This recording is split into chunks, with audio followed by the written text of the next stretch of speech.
Now let's have a look at the political landscape in Second Life. In addition to the more than 100 real-life companies who have discovered this new world as a new way of marketing and distribution, there are also several political organizations who are out to capture the voters' attention. Our staff reporter, Jan Henry Flanagan, checked out their SL headquarters and found out that some embassies are offering some pretty unusual services. In Second Life, you can get everything and meet all types of people. Fashionable ladies, wild outfits, average Joes, companies, services, and shops of all kinds. And there are so many parties going on all the time, everywhere. And yes, there are also romantic spots for relaxing and forgetting the world. So it's no wonder that even politicians can't resist leaving the real world behind and jumping into Second Life and creating a further platform to publicize their policies. Right in time for the upcoming elections in the United States, the Democratic candidate John Edwards took up his headquarters in Second Life. We only receive information via the info panels, but at least there's lots of free gifts. Traditional buttons, hot panties, shoes, t-shirts, mugs, and hats. There's also a mailbox, just in case Mr. Edwards might be interested in hearing more ideas about how to make the world a better place. At first glance, his staff doesn't appear to be very serious, but in Second Life, everything is possible. Let's teleport over to another prominent Democrat. Barack Obama's headquarters are large and modern, but they're quite empty. Obama looks down on us from placards and posters, and hey, there's a lot of free stuff here too. Obama caps for everybody. Political buffs and interested Second Life inhabitants can spend a lot of time here reading the many information panels about Obama and his policies. But before that becomes too boring, we want to know whether Republicans have started their campaign in Second Life as well. However, all that we find are some flags, for example, from John McCain. The Republicans better get their act together, at least if they want to catch up to Hillary Clinton. Even European politicians are taking advantage of Second Life.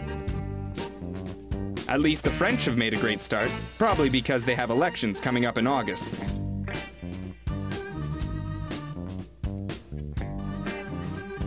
Jacques Chirac will be replaced by a new president. The conservative candidate, Nicolas Sarkozy, already has an island in Second Life. On this site, it's less about giveaways and more about politics. There's a lively discussion taking place.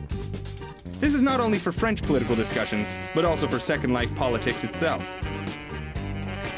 What other nations from real life have connections to our Second Life? It's hard to believe, but the small Caribbean island nations of Antigua and Barbuda have an embassy here. It's great, but it's completely empty. But at which embassy can we find out where we can get a piercing? Even Bavaria is represented here with quite a large embassy. Well, at least visually, because they're reconstructing, so they send us shopping. To summarize, politics is still in its infancy, but this can change quickly. It's unlikely that politicians will pass up the chance to influence the opinions of 4 million SL residents. Second Life. It's the virtual land of unlimited opportunities. This is where you'll find a real gold digger's paradise. Everyone with a premium account can own up to 512 square meters of land without paying any property tax. Only when you want to own more land than that do you have to pay a land use fee in addition to your monthly account. You can fulfill your wildest dreams by owning your own island and then becoming a real estate mogul. The richest SL residents made their millions through land development and property management.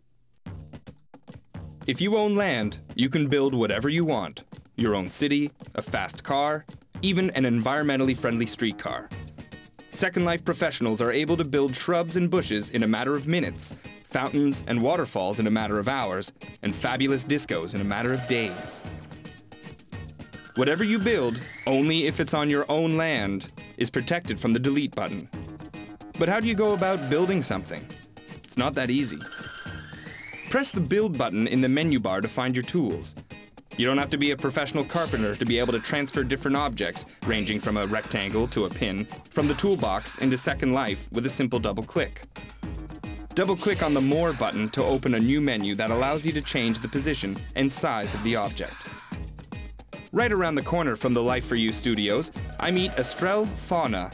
In contrast to myself, she is not only a property owner, she's also a building professional. While my attempts at building leave much to be desired, Estrelle is able to build a sofa in the virtual world with her nimble fingers in only 5 minutes. I'm afraid I'll never learn how to do that, but then again, I don't have to, because you can buy everything in Second Life that you need, even a completely finished island or a house with an Asian design. But don't forget, not every island is a paradise for newbies looking to make a quick buck. We receive an emergency call from this island. Only under cover of dark has Robertino Boucher agreed to meet with us. He explains how he bought 10 pieces of property on this green meadow for a price of 300,000 Linden dollars, approximately $1,200 in real life. But when he went to start building on his new property, the area was closed off.